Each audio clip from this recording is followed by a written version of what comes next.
at the ground, let me see something. Something hit me, the rhythm's gonna be something. Hey, I'm talking lights, camera, action. Let me sing and I'm sorry, let's check it. Hey, this is Video Vixen, and this is a Video Vixen countdown. 5, 4, 3, 2, 1. On today's countdown, I'm counting down the top 5 superhero movies of the summer.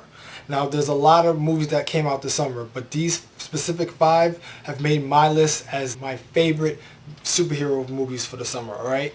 But first, I have to give you guys my Video Vixen spoiler alert.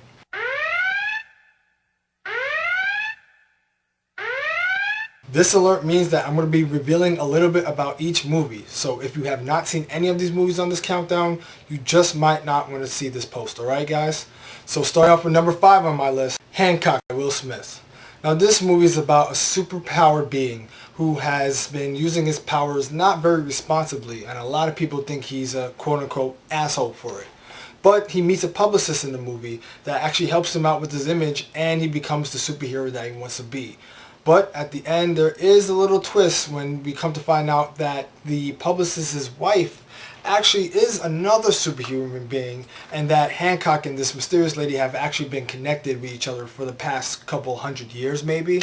But I mean, I personally thought it was a very cool film. Like, a lot of people don't understand the plot of it and the concept, but when you really look into it, it just shows how, you know, a superhuman being like Hancock had to, you know, go through a lot of trials and tribulations to actually make, you know, his image work for himself.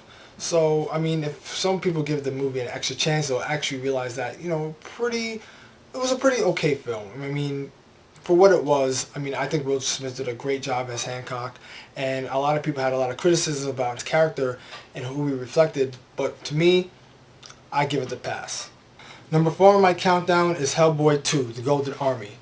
Hellboy is back with the rest of the crew from the BPRD as they try to battle this mystical prince who is trying to rebel against the human world by collecting 3 pieces to a mystical crown which will awaken a golden army of soldiers that are indestructible and that will destroy the world.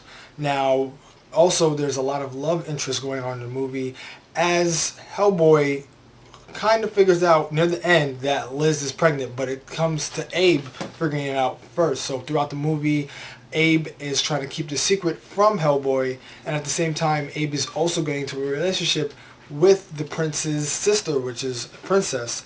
And you can see that that motif of the love interest really played a big role into this movie. But there was a lot of action. The storyline was great. It was a classic Hellboy movie. The Toro did his thing. And you could obviously tell by the end, by Liz revealing that she is pregnant with Hellboy, that there might be a sequel. Hellboy 3 coming at you guys. Number 3 on my countdown, The Incredible Hulk. Zach Penn, the writer of The Incredible Hulk, did a great job revamping the series. Kudos goes out to that guy. I mean, he actually did his thing. He actually made the Hulk what the Hulk was supposed to be. Not like in 2003 with that Hulk movie that came out, which I don't really want to talk about. But nonetheless, Ed Norton did a great job acting as Bruce Banner. He stuck with the storyline of how he was trying to search for a cure for, you know, him being the Hulk. And he was going all around, you know, traveling everywhere, you know, trying to figure out anything that would get the Hulk out of his system. But then he meets up with the military once again, and then he meets up with the guy that becomes the Abomination. Now, for those comic book fans out there, the Abomination is one of Hulk's major enemies. So you see how, you know, he was developed and he turned into that hungry, powered monster that went to challenge the Hulk at the end. I mean, it had it all. It had the love interest, it had the plot, had the action. So the Hulk really did deliver, and I hope that a lot of people liked it if they did see it already. Number 2 on my countdown, Iron Man. Now, Robert Downey Jr. did his thing as Tony Stark, but at first I didn't think he was the best person for the role, but he really played it well. I mean, he played Tony Stark as the rich, snobbish, suave, sophisticated billionaire that he was, but he also played a good action hero. I mean, they showed the whole plot, came out very well. It showed how he got captured, how he made the first Iron Man suit, and how he escaped from his captors, and how he actually changed his ways from being a multi-million-dollar weapons salesman to a superhero, basically. And, you know, they also had a little introduction to War Machine, which could be played by Terrence Howard later on in the series. I mean, they are coming out with the Iron Man 2, for those of you guys who didn't know. So stay out for that. And, you know, the plot was perfect. There was laughs. It was really creative. And for the first of its series, I mean, this did a pretty good job. I don't know how they're going to match it up, but I'm just giving you guys a hint. Mandarin, 12 Rings. Watch the movie again if you haven't and check that out, alright? And finally, the number one superhero movie on my countdown. You guessed it, The Dark Knight. Now, I had the privilege of seeing this movie in IMAX, so it was an even better experience seeing this movie coming out in this premiere. But, hey, Batman, crazy. The Joker, Heath Ledger, rest in peace, man. You did your thing. I mean, commends to this guy. He played the Joker perfectly. I mean, I personally think it was a little better than the Jack Nicholson Joker of back then. But, I mean, that's just my opinion. But nonetheless, great plot line.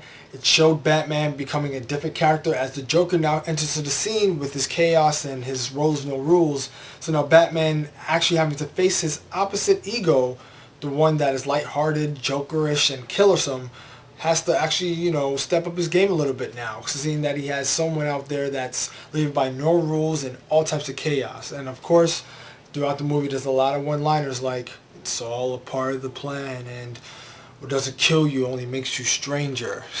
I mean, everybody that's seen this movie knows all those one-liners from the Joker. He really did his thing. And also, we got a little piece of the Two-Face. I mean, people were a little excited about that. Me, personally, I want to see a little bit more coin flipping and more killing, but I mean, I guess we'll probably say that for another Batman movie. But nonetheless, it was a great plot, great action. It showed the Batman as we all want him to be. Chris Nolan, he did his thing. So hopefully we see another great Dark Knight movie come out in the future. But I want to see a Batman and Robin movie. No one else does, but I know. Batman Robin 2011, y'all. No, I'm just joking. But anyway, that's my video Vixen countdown. So you guys stay tuned for other segments coming up. And let me just plug this right now. If you guys have not seen Tropic Thunder yet, go see it. Hilarious freaking movie. Ben Stiller, Robert Downey Jr., Jack Black, they all did their thing. So check that out, alright? And that's it for my video countdown. So check me out on the vlog, guys. www.videovixen.blogspot.com. I'm bringing you guys more segments, more news, more of the latest, the greatest, alright? So check you guys on the vlog, man. Later. Hey, swing it in there. Pink dog now. One shot there.